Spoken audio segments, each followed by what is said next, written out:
Good morning, students. How are you? I hope you all are safe. So, students, today we are going to start chapter number 5, that is coal and petroleum. So,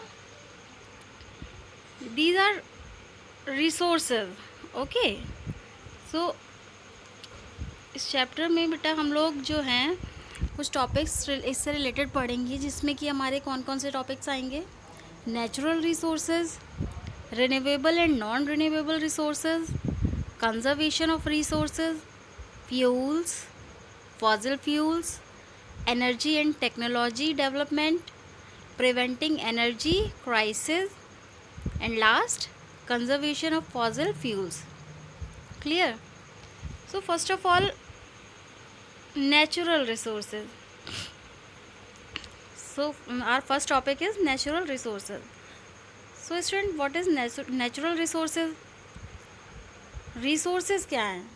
मतलब ऐसे sources जिनको मतलब कुछ ऐसी चीज़ें होती हैं, जैसे कुछ चीज़ें ऐसी जो कि क्या कहते हैं कि कुछ ऐसी चीज़ें होती हैं जैसे जो नेचुरल से, मान लीजिए हम लोगों को कुछ प्राकृतिक ऐसी चीज़ें मिलती हैं, यूनिवर्स से ऐसी चीज़ें मिली हुई हैं जो कि हम लोग जिनको बहुत सहेज के रखते हैं। बहुत सी, जैसे आपकी एक रिसोर्स हो गया, जैसे वाटर हो गया, ठीक है, ये भी आपका एक रिसोर्स है, ठीक है, और कैसा है, नेचुरल रिसोर्स है, ठीक। तो और भी आगे इस चैप्टर में हम लोग पढ़ेंगे, जैसे पेट्रोलियम वगैरह हो गया, ये सब चीज़ें हो गई। तो ये सब चीज़ें क्या हैं, रिसोर्सेज हैं। अब फर्स्ट ऑफ ऑल हम लोग नेचुरल रिसोर्सेज के बारे में पढ़ते हैं कि नेचुरल रिसोर्सेज क्या हैं। तो there are many planets in the universe, but Earth is the only planet known to us which support life. You know very well कि अर्थ जो है सिर्फ एक अर्थ ही है जहाँ पे आपकी लाइफ पाई जाती है, ठीक है, जहाँ पे हम मतलब लाइफ को सपोर्ट करती है। As per science the earth came into being around 4500 million years ago. Clear? The first life form appeared on it around. Earth मतलब जो उसमें आई थी वो 4500 मिलियन एगो ये अर्थ जो थी उसमें आई थी। मतलब सब साइंस के अगर उससे देखा जाए तो ये जहन में आई थी।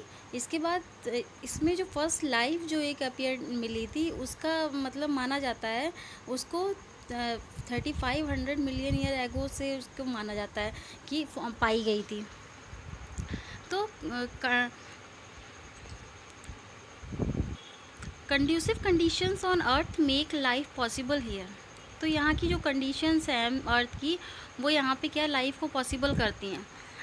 The first life forms that appeared on the earth were unicellular. जो यहाँ पे फर्स्ट लाइफ यहाँ पे अपीयर्ड हुई थी, यहाँ पे जो हमारी अर्थ पे जो पाई गई थी, ऐसा माना जाता है कि वो कौन सी थी, यूनिसेलुलर थी। It means single celled. Okay, it looks millions of years for these simpler forms of life to slowly evolve into higher form of life. This resulted in countless species of animals and plants which exists on the earth today. और आज धीरे धीरे बढ़ते बढ़ते आज देखा जाता है इसमें नंबर ऑफ़ स्पीसीज़ जो है बढ़ गई हैं, एनिमल्स की, प्लांट्स की, धीरे धीरे करके कैसी क्या बढ़ती गई और आज कई तरीके की प्रजातियां हमें जानवरों में, प्लांट्स में ये देखने को मिलती हैं। The conditions on Earth that let living things originate and survive here are. कुछ कंडीशंस हैं अर्थ की जो कि यहाँ पे इन चीज़ों को ऑरिजिनेट करने में, ये जो थिंग्स हैं उनको और सर्वाइव करने में हेल्प करती हैं। तो फर्स्ट क्या कंडीशन है, materials like water, soil, air, minerals etcetera which are required by all living things to survive.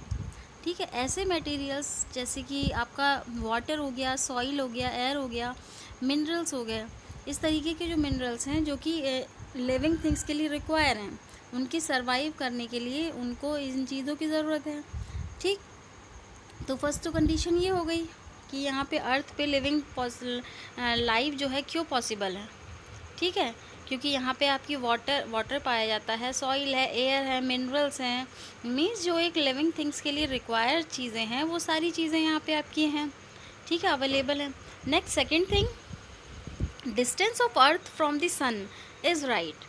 Means sun से जो अर्थ की जो डिस्टेंस है वो बिल्कुल राइट है। मीन्स वहाँ की कंडीशंस बिल्कुल ठीक है, ना ही वो ज़्यादा जो अदर प्लैनेट है, जैसे कि कुछ प्लैनेट हैं बहुत दूर हैं जहाँ तक सूर्य की मतलब काफ़ी सूर्य से दूर हैं, और कुछ बिल्कुल ही पास हैं कि मीन्स अगर इतने पास हैं कि जल ही जाएं कि वहाँ पे सर्वाइव करना बहुत मुश्किल है।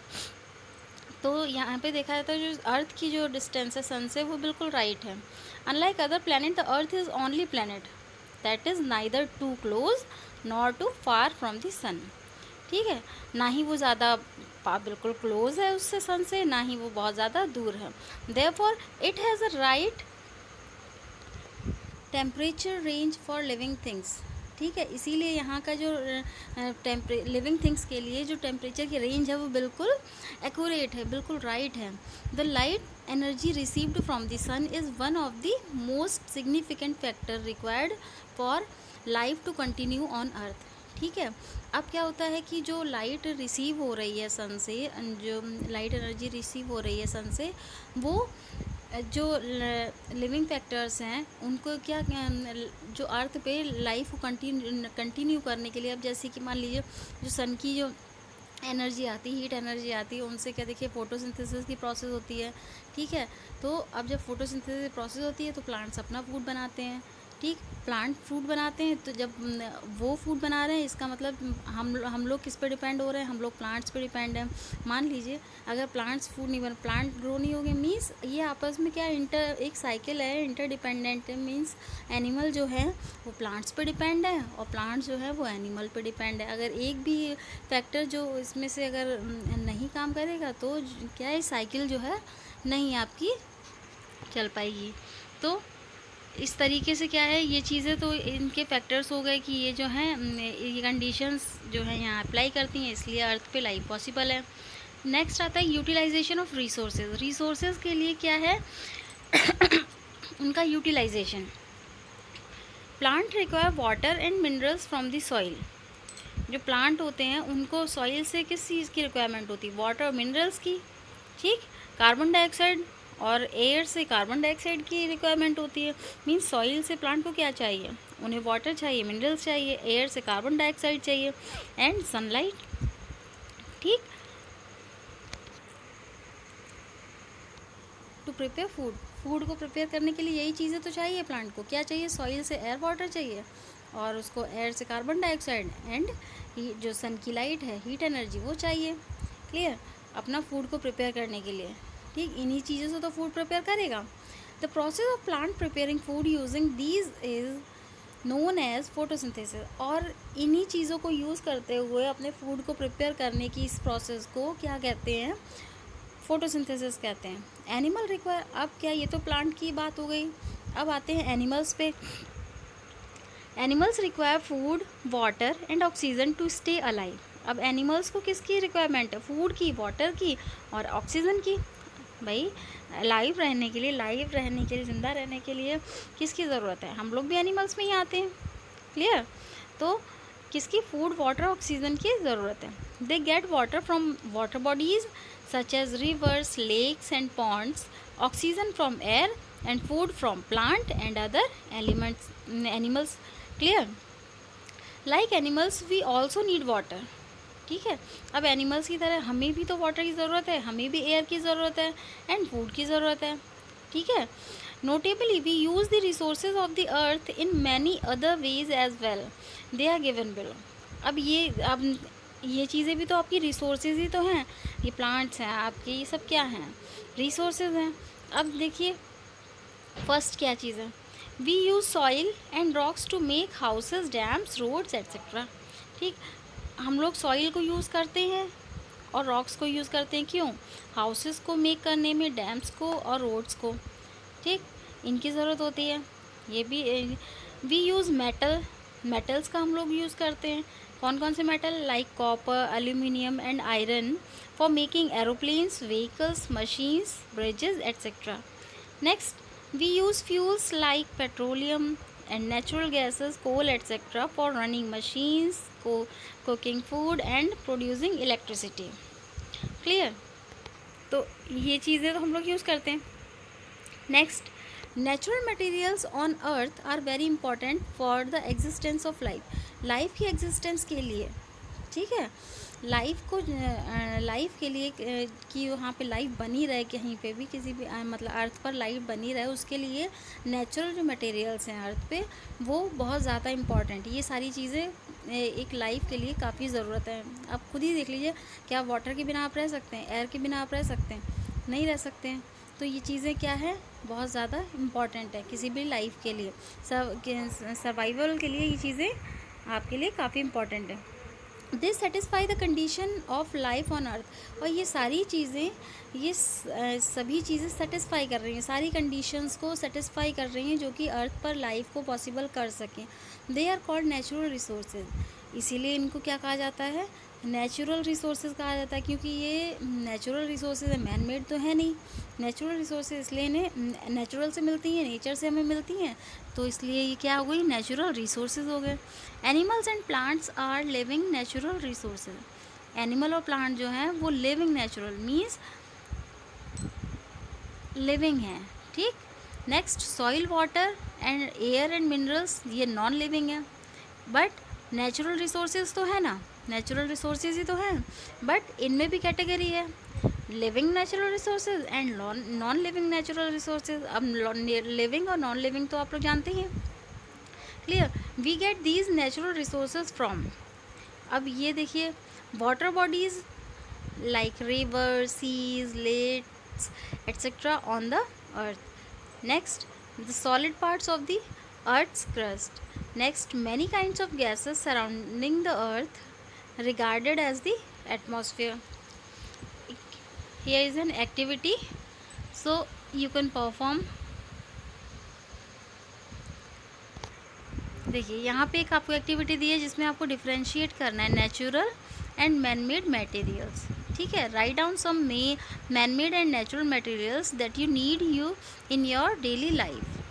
ये आपको एक्टिविटी जो है ये आपको अपने आप से करनी है, क्लियर। इस यहाँ पे आपको नेचुरल मटेरियल्स लिखने हैं जो डेली लाइफ में आप लोग यूज़ करते हैं, जिनकी ज़रूरत होती है, आपको नीड होती है। इधर man made material. Now come to the next slide. So natural resources आपको क्लियर हो गया होगा। अब आती है renewable and non renewable resources, clear. Natural resources on earth can be categorized into two major groups.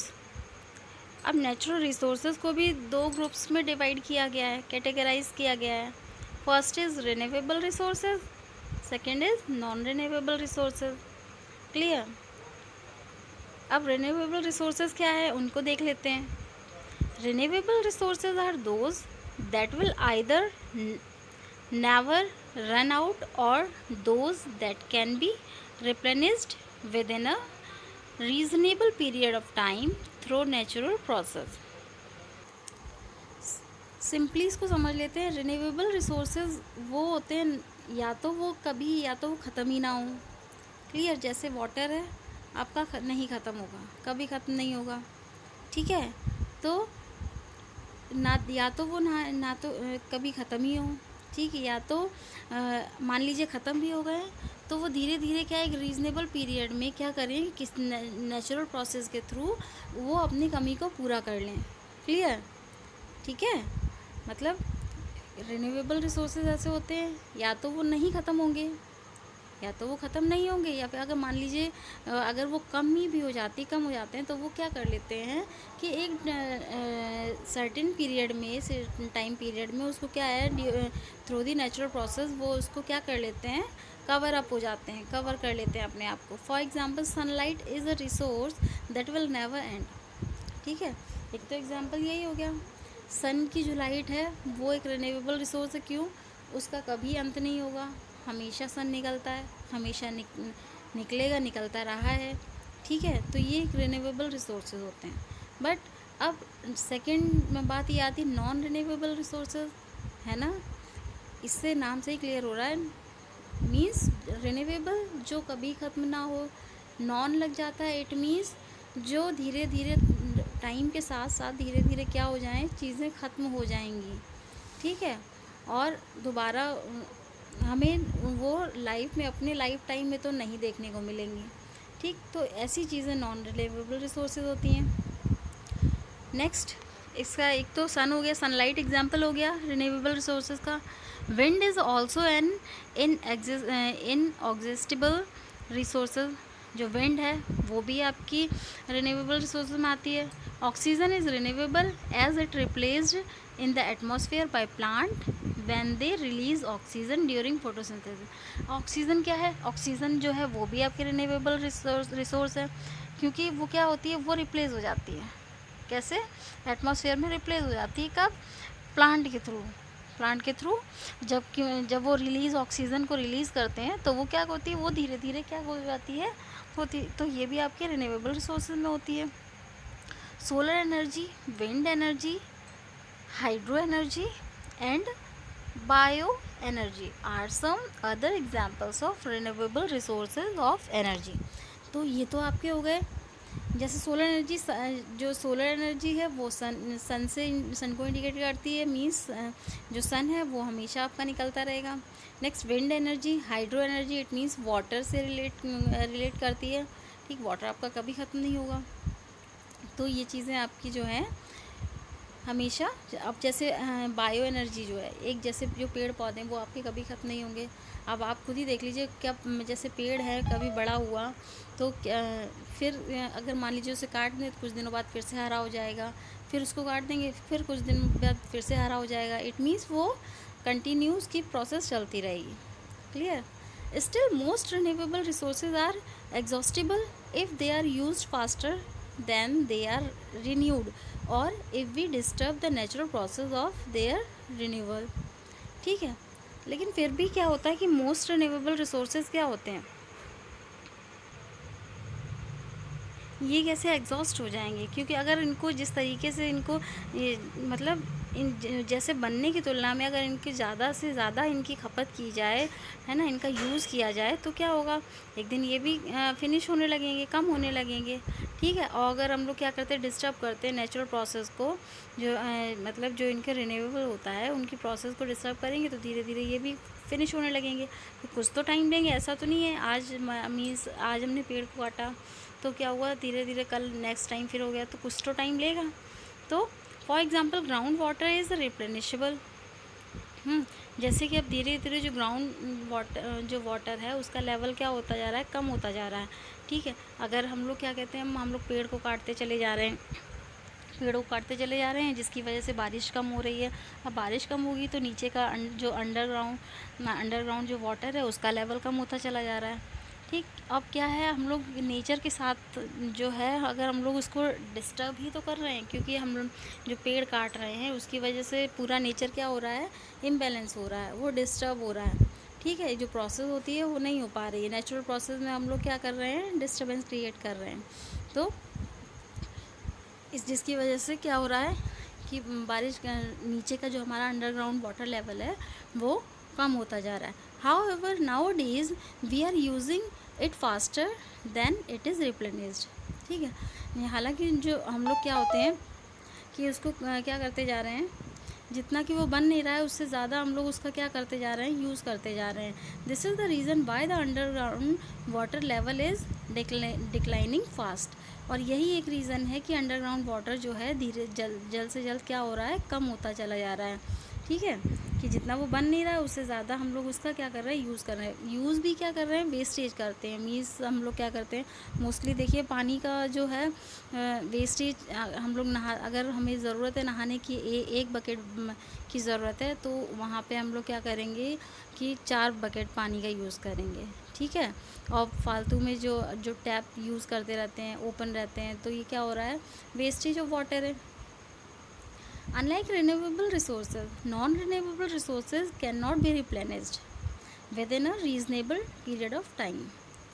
अब वहीं पे जो जो रिन्यूएबल रिसोर्सेज हैं ये तो क्या रिप्लेनिश हो जाते हैं, बट नॉन रिन्यूएबल रिसोर्सेज क्या होते हैं, ये अगर एक बार ख़त्म हो ये रिप्लेनिश नहीं होते हैं। जो एक मतलब किसी भी टाइम पीरियड के अंदर जो है, मीन्स अगर आपकी लाइफ में फिनिश हो गए तो ये आपको नेक्स्ट आपकी लाइफ में तो देखने को नहीं मिलेंगे। ठीक है, जो नॉन रिन्यूएबल रिसोर्सेज हैं ख़त्म हो गए तो ख़त्म हो गए, ठीक। For example fuels like petroleum, coal और natural gas take millions of year to form, क्योंकि इनको फॉर्म होने में कम से कम मिलियंस ऑफ ईयर लग जाते हैं। क्लियर। तो आपकी लाइफ में तो पॉसिबल नहीं है कि अगर ये चीज़ें अगर आपके साथ लाइफ में ख़त्म हुई हैं तो दोबारा आपको अपनी लाइफ में देखने को मिल जाएंगी। इसीलिए क्या है, ये नॉन रिन्यूएबल रिसोर्सेज है। Hence once consumed they can not be renewed before millions of year, ठीक। इसीलिए क्या होता है, अगर एक बार ये कंज्यूम कर ली गई है, एक बार फिनिश हो गई तो क्या है, ये दोबारा रिन्यू नहीं होंगी। मिलियन ऑफ ईयर एगो से पहले तो ये रिन्यू नहीं होंगी। Clear. In the same way after the top soil is eroded it can not be replaced immediately, ठीक है। एग्जाम्पल ले लेते हैं, जैसे कि जो टॉप सॉइल जो लेयर होती है, सॉइल की टॉप लेयर होती है, अगर उसको एक बार हटा दिया जाए तो वो इमीडिएटली रिप्लेस्ड नहीं होती है। क्लियर। तो yet a few non renewable resources like metal can be used again and again. लेकिन फिर भी जो कुछ ऐसे नॉन रिन्यूएबल रिसोर्सेज हैं जैसे मेटल जो है उनको अगेन एंड अगेन यूज़ किया जाता है। These non renewable resources can be recycled. और ये जो कुछ नॉन रिन्यूएबल रिसोर्सेज होती हैं ये रिसाइकिल किए जा सकते हैं। क्लियर। आई होप आपको ये क्लियर हुआ होगा। नेचुरल रिसोर्सेज और renewable and non renewable resources clear होगा। तो नेक्स्ट क्लास में जो है हम लोग आगे का जो चैप्टर है उसको पढ़ेंगे। आज के लिए इतना ही। इसके बाद हम लोग जो है कुछ अदर टॉपिक लेकर आएंगे जिसमें कि हमारा कंजर्वेशन ऑफ रिसोर्सेज होगा, फ्यूल्स होगा, फॉसिल फ्यूल्स होगा। और फॉसिल फ्यूल्स में भी हम लोग कोल के बारे में पढ़ेंगे, बाद बाकी पेट्रोलियम के बारे में पढ़ेंगे। क्लियर। आई होप आपको ये आज का जो सेशन था वो क्लियर हो गया होगा। आगे का जो टॉपिक है वो हम लोग नेक्स्ट क्लास में डिस्कस करेंगे। Okay, bye bye.